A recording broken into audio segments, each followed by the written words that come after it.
So a lot of the time that I normally spend throughout the day is either researching events for myself to buy or events that I'm going to be recommending to our group to consider looking at and buying tickets for. So I wanted to share with you guys one really important distinction that is important to keep in mind when you're looking at seated versus general admission events. Seated tickets obviously have different values since they're different. Each seat is different from the other, and one seat gives you a better spot and one seat could be a worse spot, and they kind of vary in price.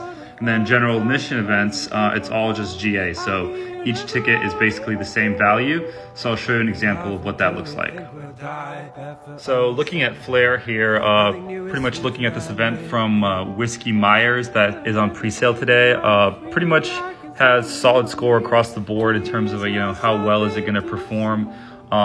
His best kind of cities, according to YouTube and Spotify, is that Dallas, Atlanta, Texas, all these large cities, especially southern cities. But he doesn't have an event in Dallas, so I'm going to look at this Atlanta show.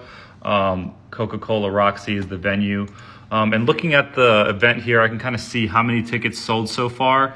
Almost half of them have sold in just one day on pre-sale, so not bad at all. But this is a general admission event, so even though it has a high score and is on pre-sale today, it still hasn't sold all the way out. And at first you might think, why hasn't this event sold out? It does have a high score. Well, this is a general admission event, so pretty much people know that, hey, I can buy these tickets now, or I can buy them, a couple days before the event sells out, and it's still going to be the same exact ticket. It's not really going to give me anything better if I buy it now, or if I wait to buy it right before the event. So a lot of times, it's a good idea to kind of keep an eye on these tickets. But for general admission tickets, they usually take longer to sell fully out, or sell out the main seats, because it's literally all the same ticket. So that's really important little idea to keep in mind when it comes to seated versus general admission events.